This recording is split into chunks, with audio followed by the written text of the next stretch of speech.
Hi guys! Welcome again to my vlog. Karong adlaw manglimpyo mi sa among tugkaran. So, ang gamiton is pakituon ako ninyo. Nyara. So, manglimpyo mi, manilhig mi sa among tugkaran pero lain ang gamit dili silig tukog. Ngani limpyuhan ni siya kaning mga dahon nga guwapa kaayo siya before. Kita mo na sa mga dahon before. Ni karon nga lagas na kay ma-winter naman. So pag winter na guys, ang mga dahon mga hulog sa yuta.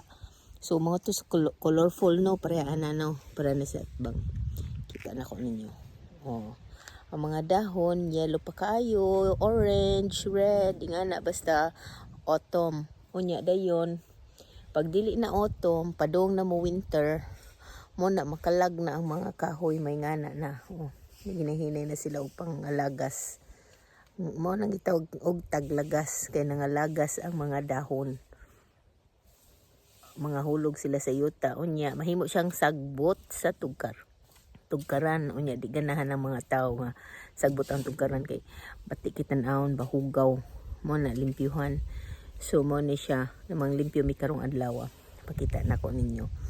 Unya kay dili tanang dahon may yellow, tan-awa, mo brown, ya hugaw ang tugkaran tan-awon. So muna siya limpyo gyud sa bala silhigan. But otherwise ang ubang tao okay ra nila pa parehan ako. May ikupunta guys kay. Ito din Refsa. So mo na siya guys ang sa Pilipinas silig tukog atong gamiton no. Dire ang gamit is Refsa. So mo ni siya ang Refsa. Kada visa din anta. Så må ni siya. Murag pengar lite plast inte avancerat. Plastic. So mo ni siya. Tamong iring. Pigish. So mo na siyang tapukon. Unya dayon tibuok. It will take hours. Few hours mo na naku guantes. Guantes kay mapanit ang atong skin og nilimpyo ani sinilhigay. So this is how it looks right now. Manilhig mi. Inganig na sa niya triangle lang ako ingani lang simple life.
Eller du gör höger så lastar jag det här.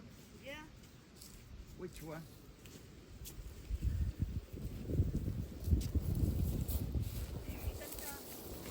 Va? Bra.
mo ni siya, nalimpyo na siya ang tugkaran gamit ang refsa.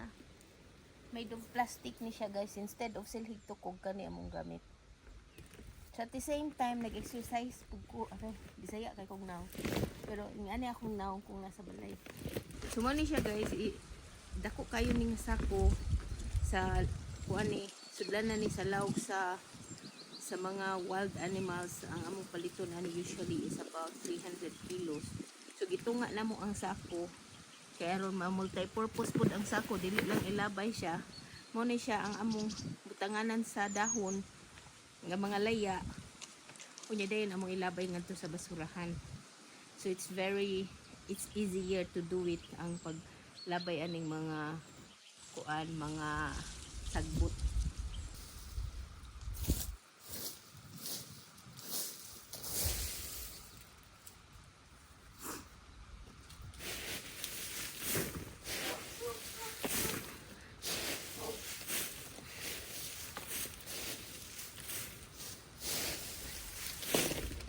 Yung mag-wonder mo guys, nga nun dili nina mo para sa ato sa Pilipinas no, magsunog man ta dinhi, dili pwede magsunog man sa Sweden, dili pwede ka magsunog sa imong tugkaran. I don't know why kana ubang mga Pinoy nga ako nakita sa video, not dili nga mangdaot ko nila ha, pero it's not really allowed nga magdaob sa tugkaran, especially sa summer jud. Kay ano, easy kaayo kay tungod ang Sweden is daghan kay kalasangan, mas dali kaayo ang possibility nga mo spread ang kayo sa mga kakahuyan labi na sa summer. So mo na nga di jud allowed. I don't know if kanang whole year, pero as I know nga dili jud allowed ang magdaob-daob sa tugkaran. Mo nang dili ka kakita magdaob-daob diri sa Sweden. Very like I've seen nga nagdaob diri no, siguro 1% niya. Nakita nako may ubang mga Pilipina nga magdaob, pero actually di jud pwede magdaob. Diri is not allowed. It's unlawful nga magdaob.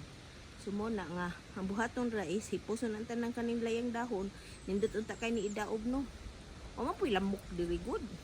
Sa akong nabantayan way lamok sa lasang na siguro, pero diri sa kanang palibot wala. So mo nang wala sa kinahanglan nga dauban kay aron mga lamok. Unya ang mga trees pod ang magdaob man ta kay aron mamunga ang mga kahoy, ang mga dahon mo limpyo sa mga aphids nga na. Di man sad kayo wa ko nakita kayo mo diri uso ang mga aphids diri. So mo na nga I think sa iba-ibang lugar, iba-iba ha, that's Tagalog kana. So in lain nga lugar like Pilipinas, lahi ang climate, lahi ang culture, lahi ang kuan, ang paagi, nga ripod lahi pod kay lahi ang culture, lahi ang paagi, lahi ang climate. Ana so lain pod ang mga paagi. So diri walay daob, nya dayon wala sad uso ang aphids. Mo na ang mga kahoy diri mamunga ra pod sa panahon nga tigbunga nila, like ang apples, plums, mga ingana sa akong nabantayan diri. Mo prutas sila sa summer. Nya dayon wala ko kabantay ko ng mga sakit-sakit sa mga fruits. Hopefully walay mga sakit ang mga fruits, pero sometimes naadjud. Pero dili ka ng mga aphids para sa una nga nami ate sa una sa Pilipinas nga sus ang aphids sa among atis in town luoy kaayo. Ngari wala akong nakita sa mga apples, sa mga plums ug sa mga cherries, wala. So that's it. Mo na. So ako na ni siyang ilabay guys, ini kuman ako aning limpyo. Butan ako sa sako, dalon ako ngadto sa basura.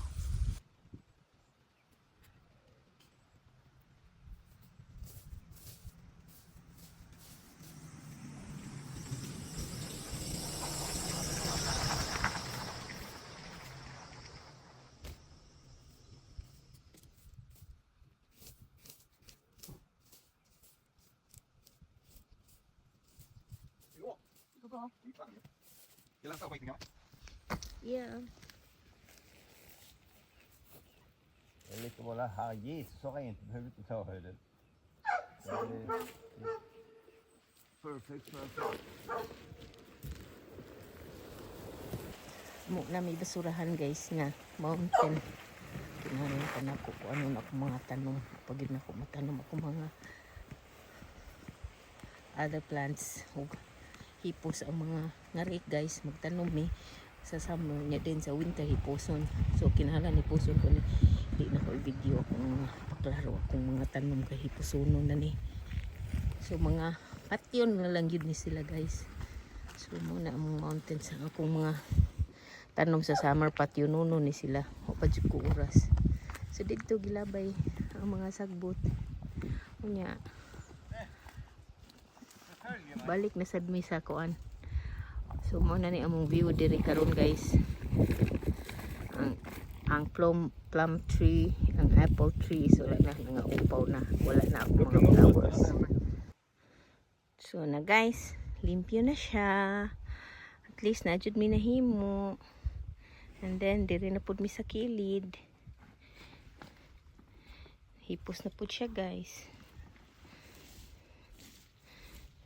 Yeah, to pa nga to. Libot jud tan ni. Libot sa libot. So, limpyo na siya guys. Limpyo na siya balik. So, gamay na lang mong tiwasunon. Sa luyuan ng kahuya. Aning kahuya.